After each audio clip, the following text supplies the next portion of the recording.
The boy's fingers dig into wet grass. His body shakes, not from cold, but from the kind of fever that makes bones feel like they're cracking from the inside. Rain hasn't fallen yet, but the air tastes like it will. Soon. The riverside smells like mud and something sharper. Rust, maybe, or blood that's been washed away too many times to count. Kairo's knees give out. He crawls forward anyway, one hand reaching toward the man in the black coat. The man whose back stays turned like a stone wall. The man who used to lift him onto his shoulders when the world felt too big. Dad! The word cracks in half. Hi viewers, kindly tell us where you're watching from and what time it is. Alpha King Rexton Vale doesn't move. His shoulders stay locked, hands buried deep in his pockets. The wind pulls at his coat, but he might as well be made of iron. Around them, the riverside stretches empty. No witnesses, no help, just water that moves too slow and grass that bends under weight it shouldn't have to carry. Kairo's blue shirt clings to his small frame, soaked through with sweat that shouldn't exist in weather this cool. His vision blurs at the edges. Trees double, then triple. The ground tilts. Please don't leave me alone. His voice comes out thin, desperate. The kind of sound that breaks something in people who still have hearts that work right. Rexton's jaw tightens. For half a second, maybe less, his head turns. Just an inch. Just enough to show he heard. Then he walks forward. Away. Kairo's hand drops into the grass. His chest heaves with breaths that sound too loud, too wet. The fever climbs higher. His heartbeat thuds in his ears like fists on a door no one will open. He tries to stand. Can't. Tries to call out again. Nothing comes. The world tilts sideways and suddenly he's on his back, staring up at clouds that look like bruises. His eyelids weigh 1,000 pounds each. Somewhere far away, a bird calls out. Sounds like a warning. Rexton's footsteps fade. Gone. Kairo's small chest rises and falls. Slower now. Slower. His fingers twitch once in the grass, then go still. The riverside carries ghosts, people always said. Not the dead kind, the abandoned kind. Today it gets a new one. Hours pass, or maybe minutes. Time stops meaning much when your body's trying to decide if it wants to keep fighting. Kairo's lips crack. His skin burns hot enough to hurt. Every breath feels like swallowing glass. The sun drops lower. Shadows stretch long across the water. Then footsteps, different ones, softer. A shadow falls over Kairo's face, blocking out what's left of the light. He can't open his eyes anymore, can't move, but he smells something new, something that doesn't belong to the riverside or the fever or the man who walked away. Herbs, clean fabric, warmth that feels impossible. Hands slide under his shoulders. Careful, gentle, like he's made of something that might shatter. Hey, hey, little one. The voice sounds close, concerned, angry underneath, but not at him. You're burning up. Who did this to you? Kairo's fingers find fabric, a coat, thick and soft, and grip it like gravity just came back online. His mouth moves, but no sound comes out. Just a small, broken noise that might have been a sob if he had any tears left. The stranger's arms tighten around him. No one will ever abandon you again. Not while I'm alive. The words feel like a vow, like the kind of promise people make when they mean it down to the bone. Kairo loses consciousness before he can ask who's holding him, before he can wonder why someone would care, before he can feel the stranger, Sorrel, an Omega healer who shouldn't be out here this late, lift him from the grass and turn toward the trees. But as Sorrel carries the small, fevered body away from the riverside, something moves in the shadows between the trees. A figure, tall, watching, silent. They pull out a phone. The screen glows pale blue in the growing dark. Their thumb moves across it. Fast, efficient, like they've done this before.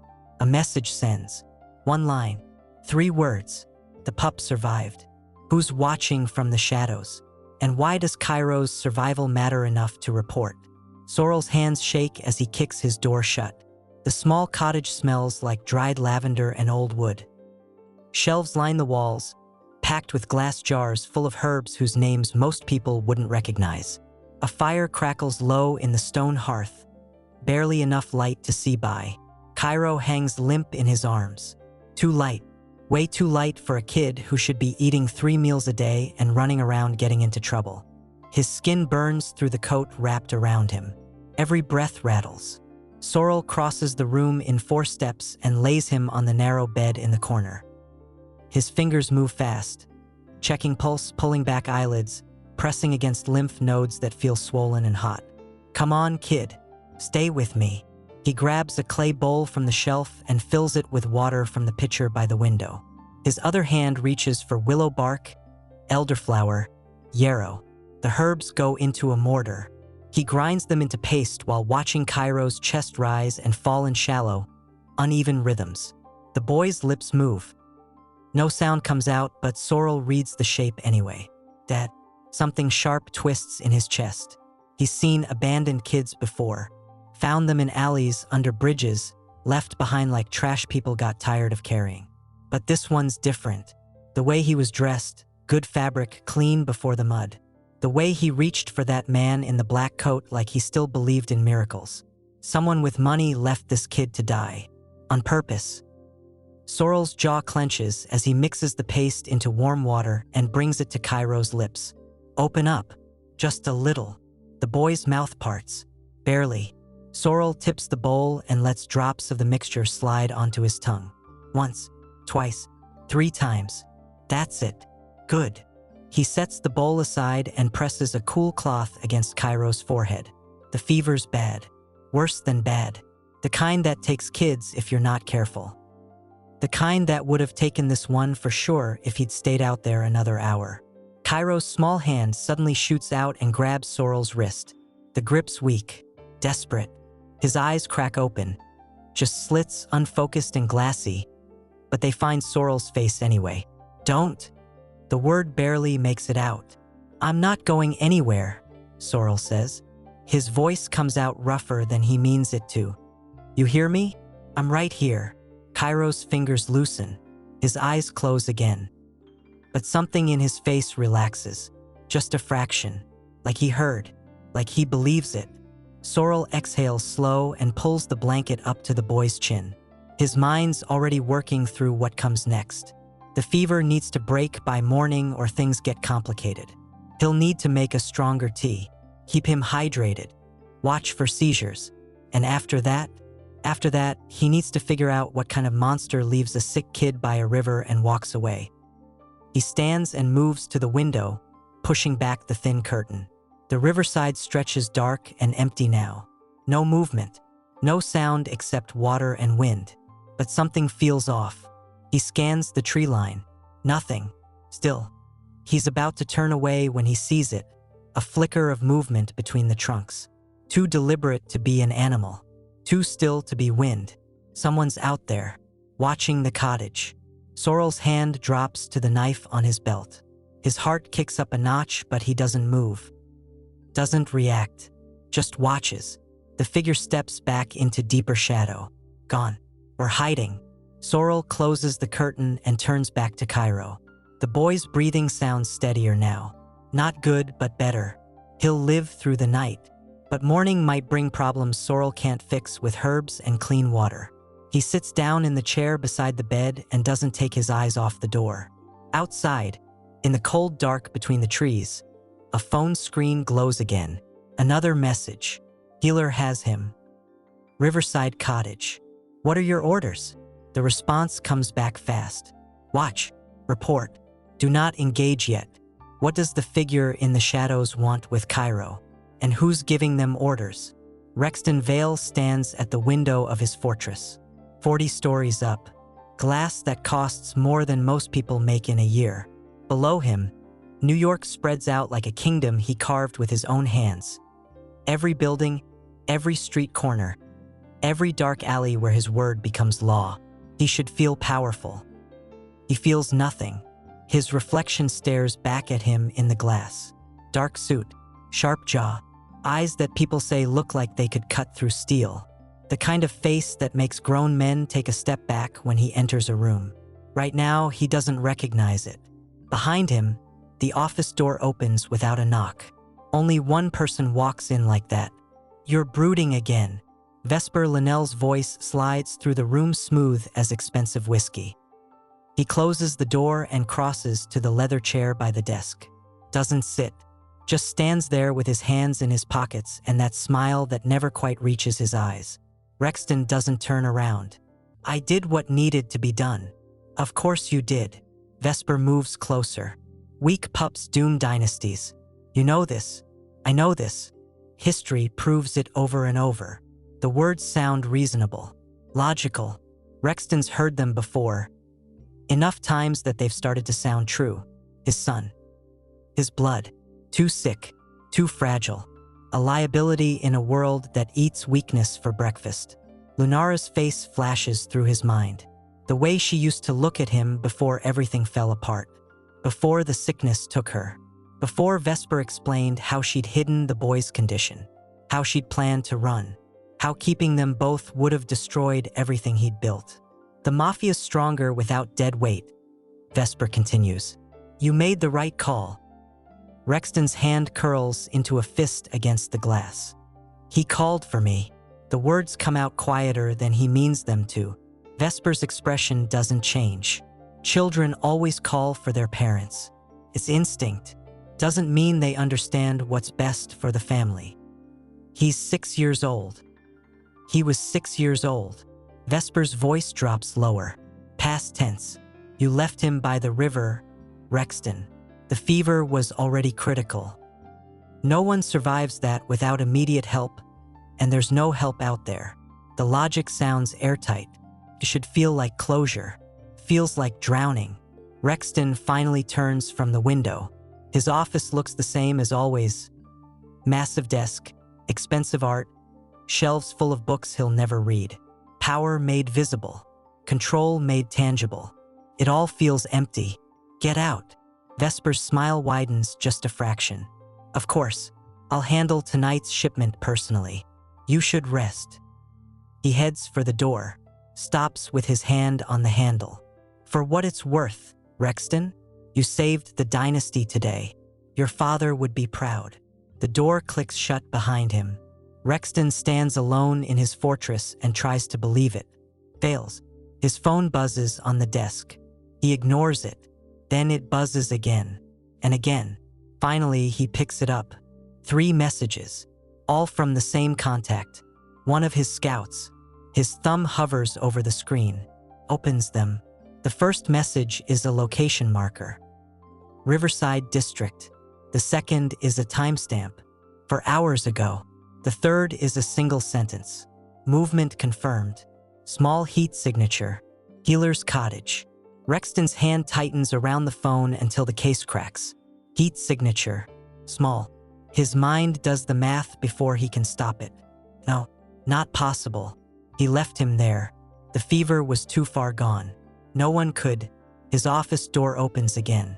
Vesper walks back in, phone in hand, face carefully blank. We have a situation. Rexton's voice comes out flat.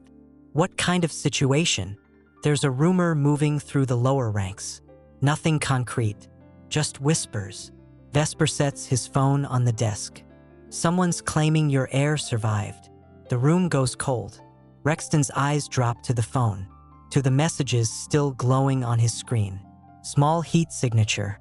That's impossible, he says, but his voice doesn't sound convinced. Vesper picks up his phone and studies the screen. His jaw tightens. Just for a second, just enough to notice.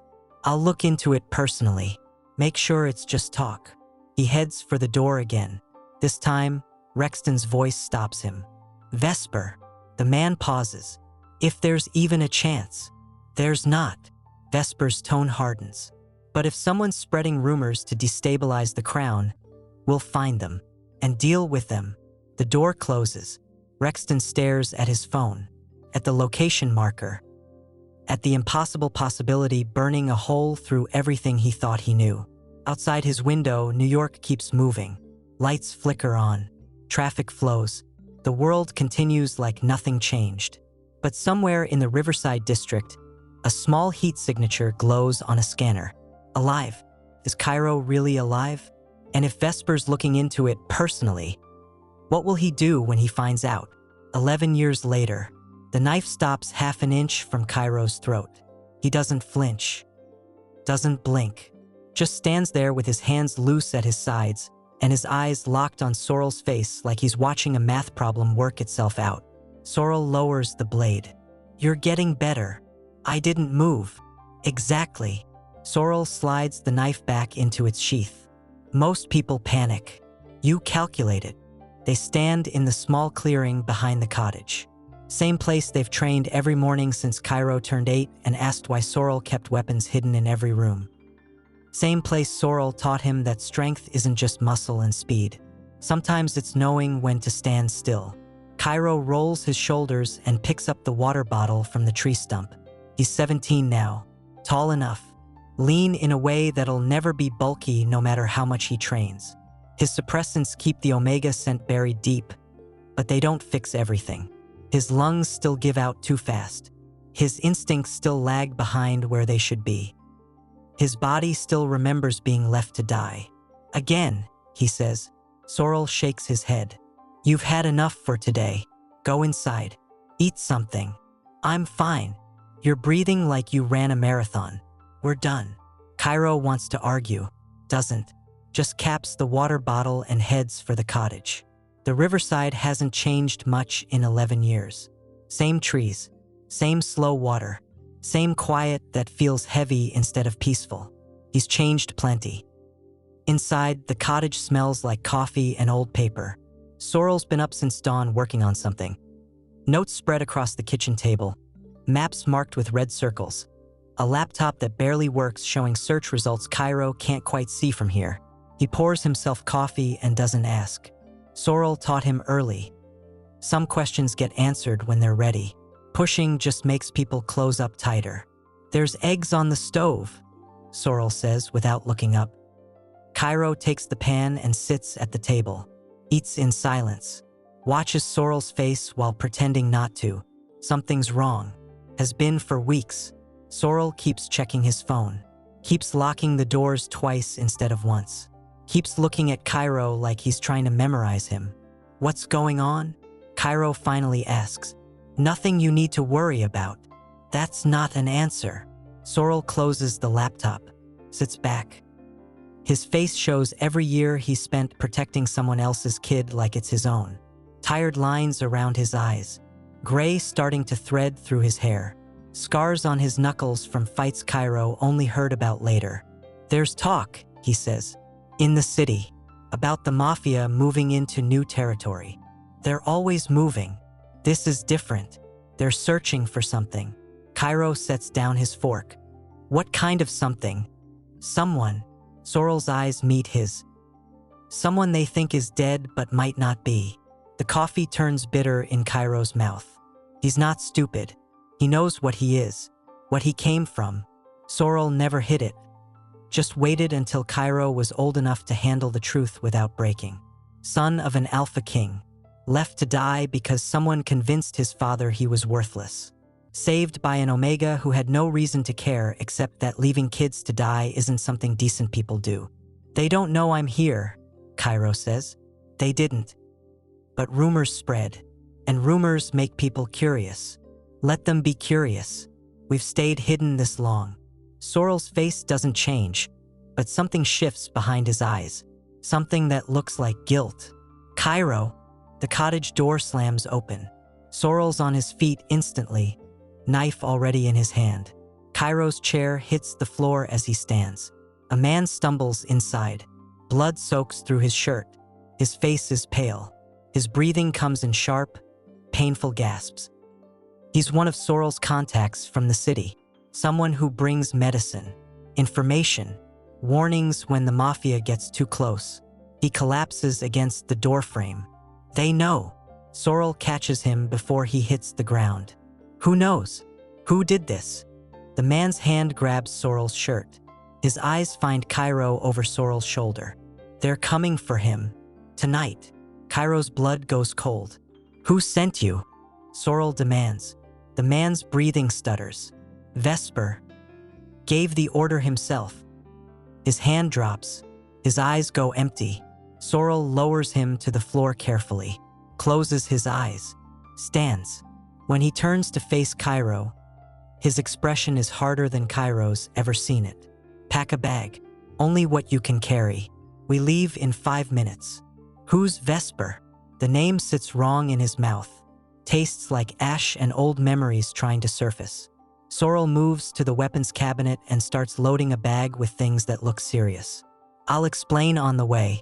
Right now, we run. Kairo doesn't move. Kairo, now.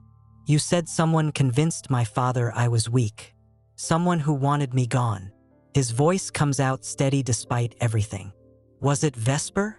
Sorrel's hands stop moving. The silence stretches. Yes, one word. It changes everything. Kairo's been carrying the weight of abandonment for 11 years, wondering what was wrong with him, what made him disposable, what his father saw that made walking away easy. But if someone else pulled the strings, if someone else wanted him dead, pack your bag, Sorrel says again, quieter this time. We can talk after we survive. Kairo turns toward his room, stops. What if I don't want to run? That's not an option.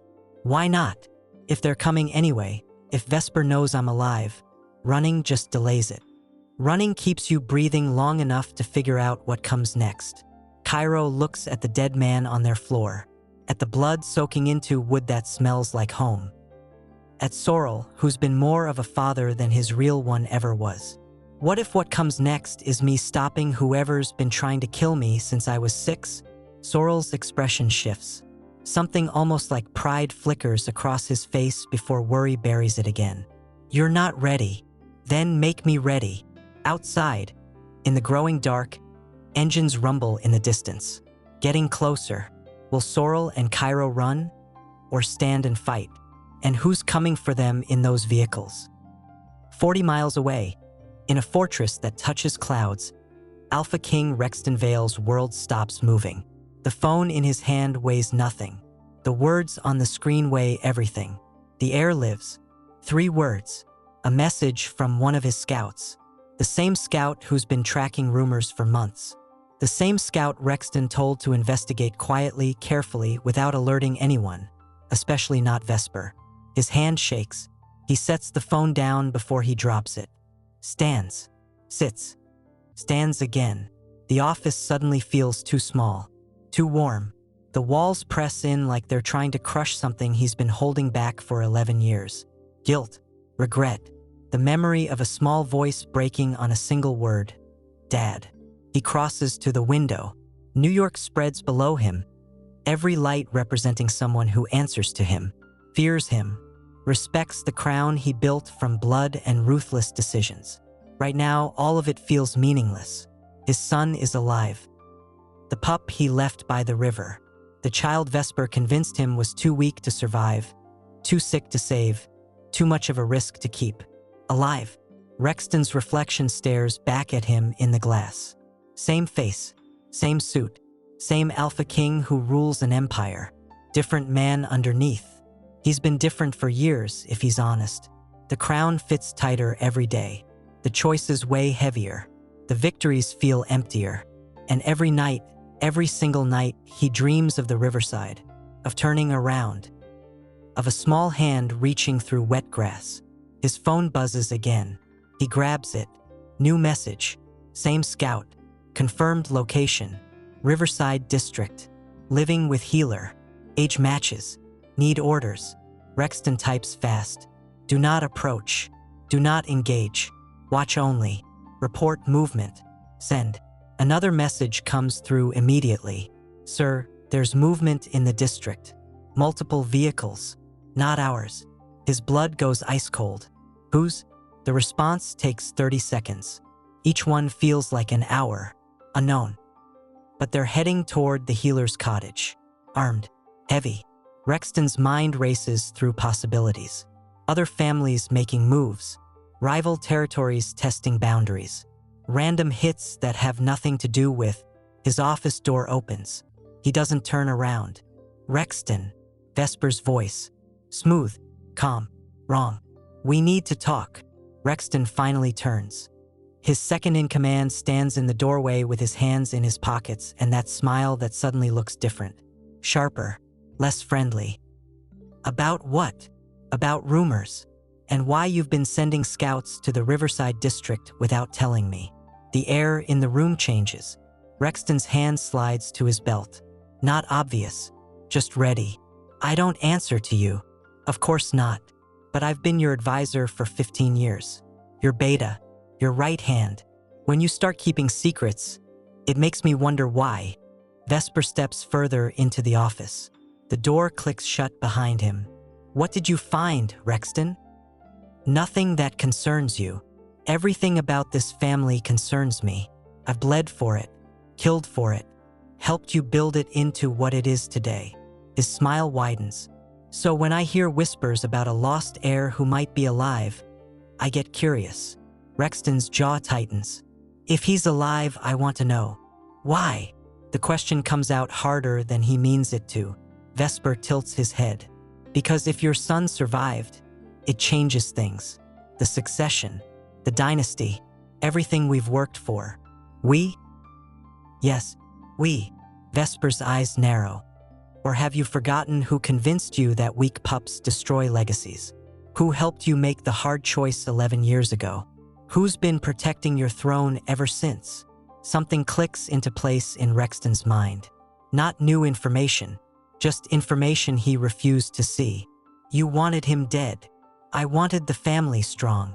You wanted him dead, Rexton repeats. His voice drops lower. Dangerous. From the beginning. Before Lunara. Before the sickness. You wanted my son gone. Vesper's smile finally drops. Careful, Rexton. You're emotional right now. Not thinking clearly. I'm thinking clearer than I have in years. His phone buzzes again. He glances at the screen. Vehicles reached the cottage. Shots fired. His heart stops. Vesper sees his face change. Sees the phone. His expression shifts into something colder. You sent people there. I sent protection to a situation that requires it. You sent assassins. I sent a solution to a problem that should have been solved 11 years ago. Rexton moves before he thinks. His hand closes around Vesper's throat and slams him against the wall hard enough to crack plaster. The beta's eyes go wide, shocked that the Alpha King would actually touch him. Call them off. Can't. Vesper's voice comes out choked but steady. They don't answer to me directly. Contractors. Clean. Untraceable. You're lying. I'm protecting your legacy. Whether you want me to or not. Rexton's grip tightens. Then his phone rings. Not a buzz. A call. A known number. He holds Vesper against the wall with one hand and answers with the other. What? A voice he doesn't recognize. Young. Male. Calm despite the sound of gunfire crackling in the background. Alpha King Rexton Vale? Who is this? Someone you left by a river 11 years ago. The world stops spinning. Rexton's hand drops from Vesper's throat. Kairo? Silence on the other end. Just breathing. Gunfire. Someone shouting orders. Then, if you want to fix what you broke, you've got about 10 minutes before your advisor's people kill the only family I have left. The line goes dead.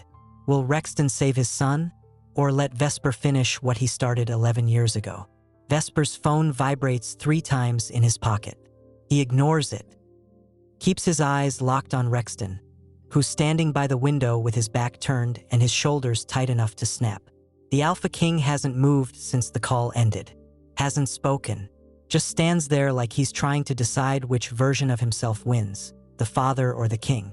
Vesper straightens his collar where Rexton's hand left wrinkles. His throat still aches, but he keeps his voice smooth. You can't seriously be considering this. No response. Rexton, listen to me. Whoever that was on the phone, it was my son. You don't know that. Could be anyone. A con. Someone trying to manipulate you. His voice was a voice on a phone with gunfire in the background that could have been staged. Vesper moves closer. Careful. Think about what you're doing. If you rush out there based on one call, you look weak, desperate. Everything we've built gets questioned. Rexton turns. His eyes carry something Vesper hasn't seen in 11 years. Clarity. How long? What? How long have you been planning to kill him? Vesper's face stays blank. I've been protecting your legacy. Answer the question. Since the moment Lunara got pregnant, the words come out flat. Honest. No point lying now. An Omega heir weakens everything. The other families would have torn us apart. Your father knew it. I knew it. You would have known it too if grief hadn't made you soft. Rexton's hand drops to the gun on his belt. Vesper doesn't move. You won't shoot me. I'm too valuable, too connected. Half the mafia answers to me now, whether you realize it or not. Then I'll do it anyway, and lose everything. Vesper's voice hardens. Your empire, your respect, your crown, all because of one weak pup who should have died years ago. Rexton pulls the gun, points it directly at Vesper's chest. Call off your people. Now. No. The word hangs in the air like a challenge. I've spent 11 years cleaning up your mistakes, Vesper continues, making sure the dynasty survives. If that boy comes back, everything falls apart. The succession gets complicated. The families start circling. We look weak. We look like we have an heir. We look like we have a liability. Rexton's finger moves to the trigger. Vesper's phone vibrates again. This time he pulls it out, reads the message. His expression shifts just slightly, just enough. What? Rexton demands. Your scouts just reported movement. 3 of my contractors are down. The healer's still fighting. He looks up, and the boy's tactical. Whoever trained him knew what they were doing. Something flickers across Rexton's face. Not quite pride, not quite relief. Hope, maybe. How many people did you send? Enough to finish the job. Rexton moves fast. The gun swings up and fires. The bullet hits the wall 6 inches from Vesper's head. Plaster explodes. The sound echoes through the office loud enough to bring guards running. But Vesper doesn't flinch. Just stands there with that cold smile spreading wider. You missed. Next one won't. Yes, it will. Because you need me alive to call them off. And I need you broken enough to remember who really runs this kingdom. The office door slams open. 4 guards rush in with weapons drawn. They freeze when they see the gun in Rexton's hand pointed at his own beta. Out, Rexton orders without looking at them. They don't move. Sir, one of them says carefully, we heard shots. I said out. The guards exchange looks. Then slowly they back toward the door. Vesper speaks before they leave. The Alpha King just tried to kill me over a rumor about a dead heir. I want that noted. The guards freeze again. Rexton's jaw clenches. You're making a choice right now, Vesper says quietly. Me or the ghost of a son you abandoned. The empire or guilt. Power or sentiment. He steps closer to the gun. Choose carefully. Because whatever you decide in the next 60 seconds defines everything that comes after. Rexton's hand shakes. The gun stays up. His phone rings again. Unknown number. Same as before. He answers without lowering the weapon. Kairo, heavy breathing on the other end. Sounds of movement. A door slamming. Then Sorrel's voice. Rough, pained, urgent. They're in the house. We can't hold them much longer. Where's Kairo? Here, fighting. But he's not a soldier. He's a... Gunfire cuts him off. Shouting. Glass breaking. The line goes dead. Rexton looks at Vesper. At the guards watching from the doorway. At the phone in his hand. Last chance, he says. Call them off or I end you right here. Vesper spreads his hands. Then pull the trigger, Alpha King. See what happens when you kill your most loyal advisor over a voice on a phone. Rexton's finger tightens. Then he lowers the gun. Vesper's smile returns. Smart choice. I'm not choosing you. Rexton's voice comes out cold. Empty. I'm just doing this myself. He moves past Vesper toward the door. The beta's hand shoots out and grabs his arm. You leave this office, you're declaring war on me. On everyone who's been loyal to our vision. On the empire itself. Rexton looks down at the hand on his arm. Back up at Vesper's face. Good. He rips free and walks out. The guards scatter. Behind him, Vesper stands alone in the office with a bullet hole in the wall and a phone that won't stop vibrating with messages from contractors asking for new orders. He pulls it out, reads the latest update. Healer down. Blood loss critical. Boy barricaded.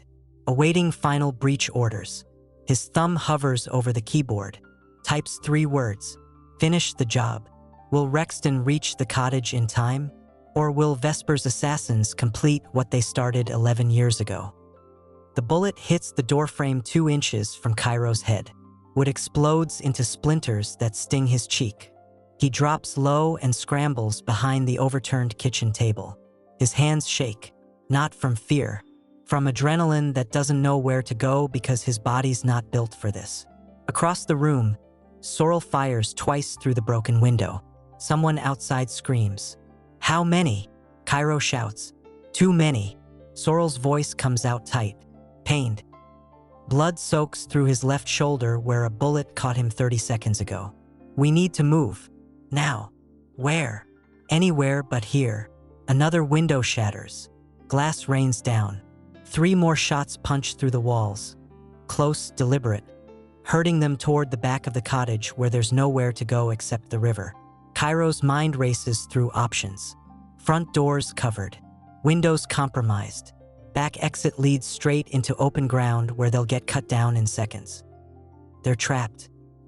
He looks at Sorrel, who's reloading with one hand while the other presses against his bleeding shoulder. The man who saved him, raised him, taught him that survival isn't about being the strongest, it's about being the smartest. Right now, smart means accepting they can't win. "There's 6 of them," Sorrel says. "Maybe 7. Professional. Organized. They're not here to scare us." "I know. They're here to finish what someone started a long time ago." Kairo's grip tightens on the phone he used to call the Alpha King. The man who walked away. The man whose advisor sent killers to clean up loose ends. Part of him wants to feel betrayed. The other part isn't surprised. "Can we make it to the river?" he asks. "Not both of us." "Then just you." Sorrel's head snaps toward him. "Absolutely not. You're bleeding out. You need. I'm not leaving you to die so I can run away with a clear conscience." Sorrel's voice hardens. "We stay together or we don't move at all." The front door explodes inward. 3 men rush in, tactical gear, masks, weapons up and sweeping. Professional. Efficient. The kind of people who do this for money and sleep fine afterward. Sorrel fires. Takes down the first one. The second ducks behind the couch. The third puts 2 rounds into the table Kairo's hiding behind. The wood cracks. Splinters fly. One more shot and it won't be cover anymore. Kairo's brain shifts into the mode Sorrel trained him for. Not fight. Not flight. Calculate. 3 in the house. At least 3 outside. 7 total. Sorrel's hurt. Limited ammo. No backup coming. Standard combat won't work. But standard combat isn't the only option. "Sorrel," he says quietly. "What?" "When I move, you run for the back door." "Kairo, trust me." He doesn't wait for an answer. Just stands up from behind the table with his hands raised and his phone held out where everyone can see it. "Wait." The word cuts through the chaos. The 2 remaining attackers freeze. Weapons still aimed. Fingers on triggers. But they don't fire. Kairo keeps his voice steady. "You were sent to kill me, right?" "The heir." No answer. Just cold eyes behind masks. "Then you need proof.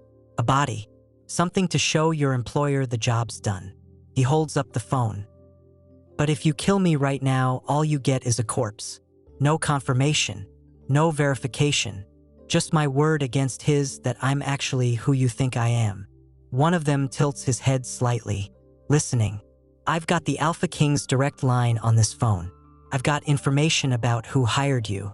Names, dates, everything that makes this messy for whoever's paying you." Kairo takes a breath. "So here's the deal. Let the healer go. Keep me. Call your boss. Confirm the target. Then do whatever you're getting paid for." "Kairo, no." "Shut up, Sorrel." The lead attacker lowers his weapon an inch. Not much, just enough. Why would we do that? Because messy jobs don't pay as well as clean ones. And killing the wrong person gets you hunted by the people who actually run this city. Kairo keeps his hands steady. Let him go. Keep me. Call it in. Everyone wins except whoever sent you here with bad intel. Silence. The attackers exchange looks.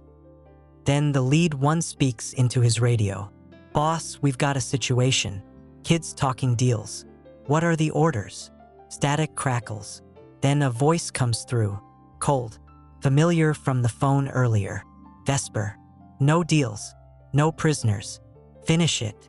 The lead attacker's weapon comes back up. Kairo's stomach drops. Then Sorrel moves.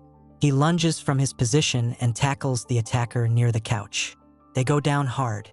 The gun goes off, wild shot that hits the ceiling. Plaster rains down. Run! Sorrel screams. Kairo runs. Straight for the back door. His hands hit the wood and shove it open. Cold air hits his face.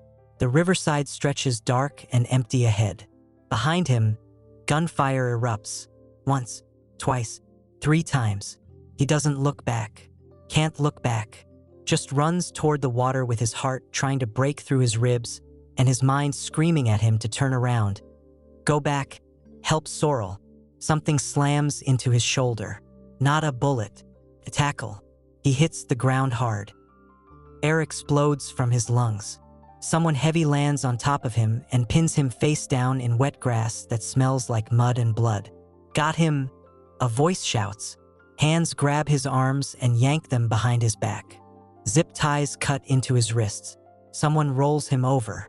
3 faces stare down at him. 2 of them are the attackers from inside. The 3rd is standing further back, watching, holding a phone. Is it done? Vesper's voice comes through the speaker. Healers down. Kids secured. Kill him. Now. The lead attacker pulls out a knife. Kairo's breath stops. This is it. After everything. After 11 years of survival and training and learning to be smarter than stronger. This is how it ends. In wet grass by a river. Just like it almost ended before. The knife comes down. Then headlights explode across the clearing. Tires scream. Engines roar. 3 black SUVs tear through the trees and skid to a stop in a semicircle around them. Doors fly open. Men pour out. More tactical gear, bigger weapons, moving with the kind of coordination that makes the contractors look like amateurs. And from the lead vehicle, a figure steps out. Tall, broad shoulders, black coat that moves like water. Alpha King Rexton Vale walks forward with a gun in his hand and an expression that could freeze blood. His eyes find Kairo on the ground. For 3 seconds, nobody moves. Then Rexton's voice cuts through the night like a blade. Let him go. Will Rexton save Kairo? Or is this rescue already too late? Blood soaks into Kairo's shirt where someone's hands dragged him. Not his blood. Sorrel's. He can smell it. Metallic. Wrong. The kind of scent that means time's running out. Rexton's men have the contractors on their knees now. Zip-tied, disarmed, surrounded by enough firepower to start a small war. The Alpha King stands 10 feet away with his weapon still drawn, staring at Kairo like he's seeing a ghost. Maybe he is. Kairo pushes himself up to sitting. His wrists are still bound. His shoulder aches where he hit the ground. Everything hurts in small ways that don't matter because Sorrel's inside the cottage bleeding and these people are standing around doing nothing. Cut him loose, Rexton orders. One of his men moves forward with a knife and slices through the zip ties. Kairo's hands come free. He doesn't thank anyone, just staggers to his feet and turns toward the cottage. Wait! He ignores the voice, doesn't care whose it is. Just runs back inside. The cottage looks like war hit it. Bullet holes in every wall, glass everywhere, furniture destroyed. And in the middle of it all, Sorrel's lying on his back near the couch with blood pooling around him and his breathing coming in short, wet gasps. Kairo drops to his knees beside him. Hey, stay awake. Come on. Sorrel's eyes crack open. Unfocused. Glassy. You ran. I came back. Stupid. Yeah. Kairo's hands press against the wound in Sorrel's shoulder. The blood's too dark. Too much. You need a hospital. We need to. No time. Don't do that. Don't talk like you're dying. Sorrel's hand grabs Kairo's wrist. Weak. Shaking. Listen. I'm listening. But you're going to tell me in a hospital where they can actually… Your father didn't want this. Kairo goes still. Vesper twisted everything. Made him believe you were weak.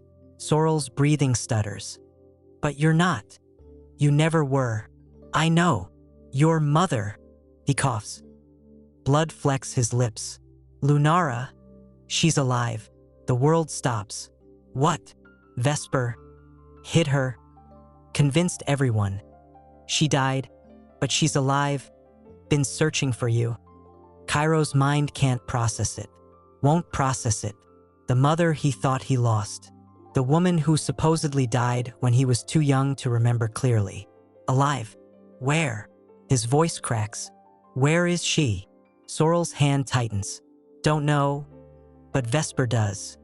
He's been using her, leverage, control. Footsteps behind them. Kairo turns. Rexton stands in the doorway. His face looks carved from stone. His eyes move from Sorrel to Kairo and back again. We need to move him, he says. Quiet, strained. He's not going anywhere with you. He'll die if he stays here. He might die anyway because of you. Kairo's voice comes out sharp, cold. Because you listened to the wrong person. Because you walked away when I needed you. Because you built an empire on lies and now everyone around you is paying for it. Rexton's jaw clenches. He opens his mouth, closes it, opens it again. You're right. 2 words. They don't fix anything. But they crack something open that's been locked tight for 11 years. I don't want you to be right, Kairo says. His voice shakes. I want you to have had a good reason. A real one. Something that makes sense. But all you've got is that someone lied to you and you believed it. Yes. And now the man who actually raised me is bleeding out on the floor and my mother's apparently alive somewhere being used as leverage and your advisor just tried to have me killed. Kairo's hands press harder against Sorrel's wound. So what exactly are you planning to do about it? Rexton takes a step forward. Then another. He kneels down on the other side of Sorrel and looks at the wound. His face doesn't change, but something shifts behind his eyes. I'm going to get him to a doctor, the best one I have. And then I'm going to find your mother. His eyes lift to meet Kairo's. And then I'm going to deal with Vesper. Why should I believe you? Because 11 years ago, I made the worst mistake of my life. And I'm not making it again. Sorrel coughs. Too loud. Both of you, arguing like idiots. Kairo almost laughs. Would laugh if everything wasn't falling apart. Save your strength. For what? Dramatic speech? Sorrel's eyes find Rexton's. You, Alpha King. You break his heart again. I'll haunt you. Understood. Good. His gaze shifts back to Kairo. And you? Stop being so angry. It makes you sloppy. I'll work on it. Liar. This time Kairo does laugh. Short, sharp, half sob. Sorrel's hand goes limp. No. No, no, no. Stay awake. Sorrel. Stay. Rexton's hand grabs his shoulder. He's breathing. He just passed out. We need to move now. Kairo nods. Can't speak. Just nods. Rexton lifts Sorrel like he weighs nothing and carries him toward the door. His men are already moving, setting up a perimeter, loading the contractors into vehicles, clearing paths. Kairo follows. His feet move automatically. His mind's somewhere else. Processing. Breaking down. Rebuilding. His mother's alive. Vesper orchestrated everything. His father just saved him. The Riverside grass crunches under his boots. Same grass he crawled through 11 years ago. Same place he almost died. Different ending this time. They reach the SUVs. Rexton lays Sorrel carefully in the back seat and barks orders at someone about doctors and secure locations and making sure nobody follows. Then he turns to Kairo. They stand there. Father and son. Alpha King and abandoned heir. 2 people who don't know each other but share blood anyway. Get in, Rexton says. Where are we going? Somewhere safe. We'll talk after he's stable. Kairo looks back at the cottage, at the place that's been home for 11 years, at the building full of bullet holes and blood and memories of someone caring enough to save him. What about Vesper? He's mine to handle. He tried to kill me. I know. He's been manipulating you for years. I know. And you just left him alive back there. Rexton's expression hardens. Because killing him in my office solves nothing. He's got connections, loyalists, people who'll fracture the family if he disappears without explanation. He pauses. But if he's exposed, if everyone sees what he's done, then when he falls alone. Kairo studies his father's face, finds no lies there. Just cold strategy and the kind of rage that burns quiet instead of loud. Fine. He climbs into the SUV. Rexton gets in beside him. The door closes. The engine starts. And as they pull away from the Riverside, Kairo's phone buzzes in his pocket. Unknown number. He pulls it out. One message. You think you've won. You haven't. The Alpha King can't protect you forever. And when he fails again, I'll be waiting. V. Kairo shows the screen to Rexton. The Alpha King reads it. His face goes absolutely still. He's right about one thing, he says quietly. What? I can't protect you forever. His eyes meet Kairo's. But I can teach you to protect yourself. And then we'll deal with him together. Can Kairo trust the father who abandoned him? And what will Vesper do now that his plans are falling apart? The room smells like antiseptic and old leather. Kairo sits in a chair that costs more than Sorrel's entire cottage and stares at walls covered in art he doesn't recognize. Everything here screams money, power, control. It makes his skin itch. Across from him, Rexton stands by the window with his phone pressed to his ear. His voice stays low, but Kairo catches pieces. Full lockdown, no visitors. If Vesper tries to access the building, I want to know, yes, all of them. I don't care how loyal they claim to be. The call ends. Silence fills the space. 3 hours have passed since the Riverside. 3 hours since doctors took Sorrel into surgery. 3 hours of sitting in this fortress while the man who left him to die paces and makes calls and pretends everything's under control. Kairo's anger sits cold in his chest. Not the hot kind that explodes. The frozen kind that calculates. He's stable. Kairo's head snaps up. Rexton's watching him. Sorrel. The surgery went well. He'll need time to heal, but he'll survive. Relief hits so hard Kairo has to close his eyes.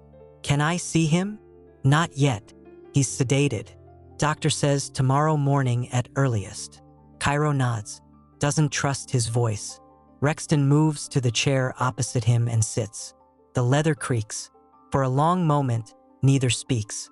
Just two people who share blood and nothing else trying to figure out where to start. You called me, Rexton finally says. Yeah. How did you get my number? Sorrel had it. In case of emergency. And you considered this an emergency. Kairo looks up. People were trying to kill me. Seemed important. Rexton's mouth twitches. Not quite a smile. Fair point. More silence. Why did you come? Kairo asks. Because you're my son. That didn't matter 11 years ago. The words land like a punch. Rexton's face doesn't change, but something behind his eyes flinches. No, he says quietly. It didn't, because I let someone else tell me what mattered. What was weak. What the family could afford. He leans forward. I was wrong. That's it? You were wrong. What do you want me to say? I don't know. Kairo's voice rises. Maybe explain why you listened to him in the first place. Why you believed someone who clearly hated me. Why you walked away when I was 6 years old and sick and calling for you. Because I was broken. Rexton's voice stays level. Steady. Your mother disappeared. I thought she died. Vesper was the only person I trusted, and he used that trust to poison everything I thought about you. About her. About what it means to be strong. So you just gave up. Yes. Kairo wasn't expecting honesty. Throws him. I gave up, Rexton continues. I walked away. I convinced myself you'd be better off gone than growing up in a world that would have destroyed you.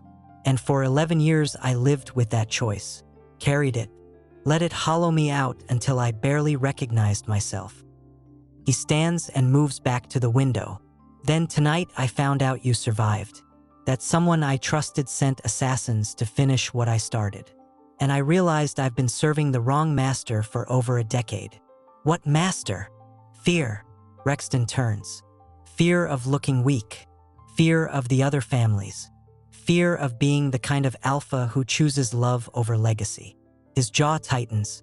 Vesper fed that fear, turned it into strategy, made me believe that ruthlessness was the same thing as strength.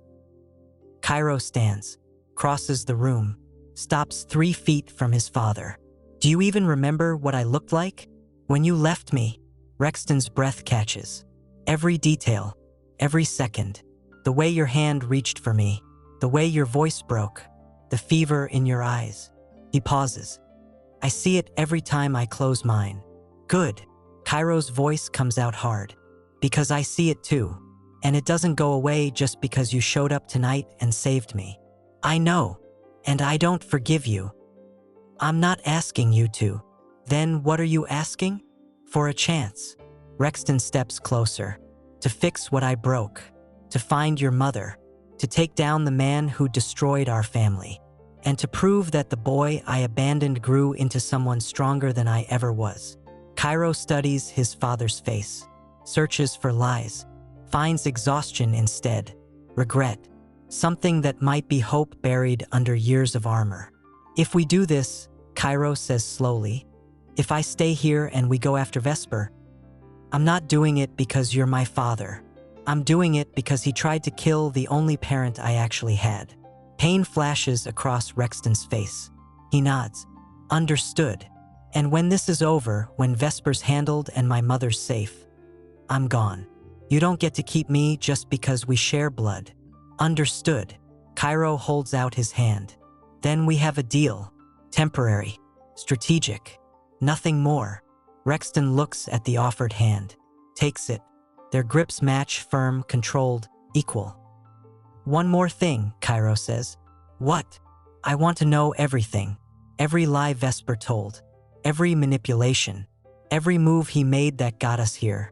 If I'm going up against him, I need to know what I'm fighting. Rexton releases his hand, moves to the desk and pulls out a file. Thick, old, pages that look like they've been read 1,000 times. I've been tracking inconsistencies for years. Didn't want to admit what they meant.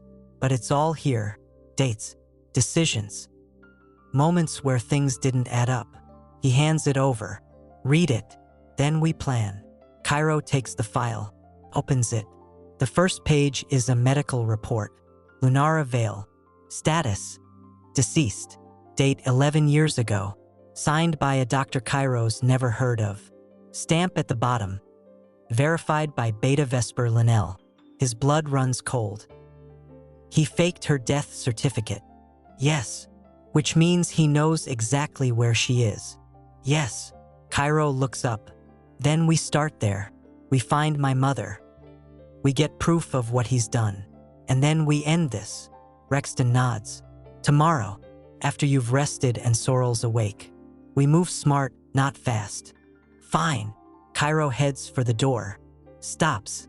Doesn't turn around. Thank you. For tonight. The words taste strange. Wrong, right? Behind him, Rexton's voice comes quiet. Don't thank me yet. We both know I'm 11 years too late. Kairo walks out. The hallway stretches long and empty. Expensive lights. Thick carpet. Everything designed to remind people they're in the presence of power. He doesn't feel powerful. Just tired. And angry. And something else he can't quite name. His phone buzzes. He pulls it out, expecting another threat from Vesper. Gets something different. Unknown number. Again. But this message is longer. I heard you survived. I heard he found you. I heard you're angry. Good. Use that anger. Vesper took everything from us. Your father is weak. I can help you be stronger. Meet me. Alone. I'll send coordinates. Come find the truth he's too scared to tell you. A friend. Kairo stares at the screen. Every instinct Sorrel trained into him screams trap. But curiosity burns hotter than caution. Who sent the message? And what truth is Rexton hiding? 11 years ago, Kairo crawled through grass and called for someone who didn't turn around. Tonight, he stands at the exact same spot. Different clothes, different body, different person. Same Riverside. The water moves slow and dark. Trees bend in wind that smells like rain. Somewhere in the distance, the city glows, lights that represent the empire his father built on choices that broke people. Kairo's hands stay loose at his sides. He came alone like the message said.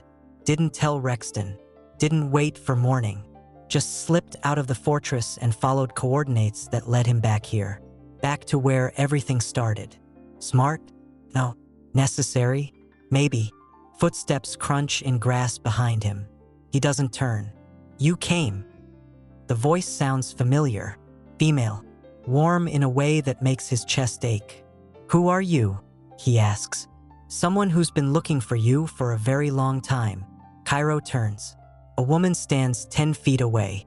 She's tall. Dark hair pulled back. Eyes that match his exactly, same color, same shape, same way they go sharp when calculating. His breath stops. Lunara. The name comes out broken. She smiles. Not big, just soft. Like she's afraid he'll disappear if she moves too fast. Hello, Kairo. His legs forget how to work. She takes a step forward. Then another. Slow. Careful. You're alive, he whispers. So are you. They told me. Everyone said. I know what they said. I know what Vesper made everyone believe. She stops 3 feet away, close enough to touch. But I never stopped searching. Never stopped trying to find you. Kairo's mind races through everything. The lies. The manipulations. 11 years of thinking he had no one except Sorrel. And now his mother's standing in front of him like a ghost made flesh. How did you know I'd be here? Because I've been watching. Staying close enough to help if needed, but far enough that Vesper couldn't use me against you. Her voice cracks. I wanted to come sooner. Wanted to take you away from all of this. But every time I got close, he'd send people. Threaten Sorrel. Make it clear that if I interfered, you'd pay the price. So you stayed hidden. I stayed alive. For you. Kairo's throat closes. All the anger he's been carrying. All the grief. All the questions about why he wasn't enough to fight for. She fought. Just differently. Does he know you're here? Kairo asks. Rexton. No. And he can't. Not yet. Why? Lunara's expression shifts. Because your father still doesn't understand what we're really up against. He thinks Vesper's just an advisor who got greedy. A beta who wants power. He's not. He's worse. She pulls out her phone and shows him a photo. Recognize this. It's a document. Old. Formal. Marriage contract. Vesper Linnell and Lunara Vale. Dated 6 months before Kairo was born. His blood goes ice cold. What is this? An arrangement our families made when we were children. Traditional. Binding. I was supposed to marry Vesper and unite 2 dynasties. She puts the phone away. Then I met your father. Fell in love. Broke the contract. Vesper never forgave it. So all of this, everything he's done, is revenge. For me choosing Rexton over him. For you existing as proof that I didn't want the life he planned. Her eyes harden. He took my disappearance. Turned it into death. Used it to isolate Rexton. Made him believe that loving anyone was weakness. And then he tried to erase you so nothing would ever challenge his control. Kairo steps back. Processes. Why tell me this? Why not just go to Rexton yourself? Because Rexton's too close to it. Too guilty. Too willing to give Vesper chances to explain. She moves closer. But you're angry. Clear-headed. You see him for what he is. And you're the only one Vesper actually fears. I'm not. You survived. Twice. Once as a child he tried to kill. Once as a target he sent professionals after. You're smart. Strategic. everything he pretended to be but built on lies. She puts her hand on his shoulder. You're what happens when we stop letting fear make our choices. Kairo looks at her. At the mother he thought he lost. At the woman who's been hiding in shadows for 11 years just to keep him safe. What do you need me to do? Expose him. In front of everyone. The families. The loyalists. All the people who think he's indispensable. She pulls out a flash drive. I've been collecting evidence. Recordings. Documents. Proof of every manipulation. Everything he's done. But I need someone who can stand in front of the mafia and make them listen. That's not me. I'm not. You're the heir. The Alpha King's son. The pup everyone thought was dead. Her grip tightens. You walk into that room, you prove you're alive. You show them what Vesper really is. Everything changes. Kairo takes the flash drive. Feels the weight of it. And after, when he's exposed, then you decide what comes next. Stay. Leave. Build something new. But you'll do it free. Without his shadow hanging over every choice. Footsteps behind them. Multiple. Heavy. Kairo spins. 5 figures emerge from the trees. Rexton in the lead. Face carved from stone. Eyes burning. Step away from my son. Lunara doesn't move. Hello, Rexton. He stops. Stares. The gun in his hand shakes. You're dead. I'm really not. Vesper said. Vesper lied. About me. About Kairo. About everything you've built your life on for 11 years. She steps forward. But you already knew that, didn't you? Rexton's men fan out. Weapons ready. Waiting for orders. But the Alpha King just stands there staring at the woman he thought he lost. How long have you been alive? The whole time. And you never… His voice cracks. You never told me. I couldn't. Every time I tried, he found out. Sent people. Threatened Kairo. Made it clear that if I interfered, our son would pay the price. Her eyes shine. So I stayed dead. Stayed hidden. Stayed close enough to watch him grow into someone we should both be proud of. Rexton's gun lowers. His men exchange looks. Kairo stands between his parents and feels the weight of 11 years pressing down like gravity trying to crush him. What now? He asks. Lunara hands him the flash drive. Now we end this. Rexton's phone rings. He answers without looking away from Lunara. What? A voice on the other end. Panicked, urgent, too loud to miss. Sir, Vesper just called an emergency family meeting. All the heads, all the loyalists. He's claiming you're unfit to lead. He's making a move for the crown. Rexton's expression goes absolutely cold. When? 30 minutes. The main hall. He hangs up, looks at Kairo, then at Lunara. He knows you're here, both of you. He's forcing my hand. Then we force back, Kairo says. He holds up the flash drive. We go to that meeting. We show everyone what he is. And we end this tonight. You're not ready. I've been ready since I was 6 years old and you walked away. The words hit like bullets. Rexton's jaw clenches, but he nods. Then let's finish what I should have stopped 11 years ago. They turn toward the vehicles. Behind them, the Riverside sits quiet and empty. Same place where a small boy almost died. Different ending this time. Kairo climbs into the SUV. His mother sits beside him. His father takes the front. The engine starts. And as they pull away toward a fortress full of people who think they know the truth, Kairo's phone buzzes one last time. Vesper. See you soon, heir. Let's find out if you're as strong as your mother thinks. Or as weak as your father feared. Kairo shows it to Lunara. She reads it. Smiles. He's scared. How can you tell? Because strong people don't need to prove it. They just are. She takes his hand. And you, my beautiful boy, are stronger than anyone in that building. The city lights grow closer. The fortress rises ahead. And somewhere inside, Vesper's making his final move. But for the first time in 11 years, Kairo's not running.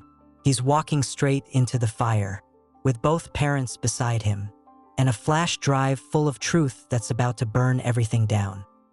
What happens when Kairo faces the mafia families? Will Vesper's lies finally catch up to him? And can a family broken by betrayal find their way back together? Find out in the next chapter. Subscribe and turn on notifications so you don't miss the conclusion of this story. Drop a comment below about what you think will happen. Your thoughts inspire us and help others who need to hear stories like this. Let's keep building this community together.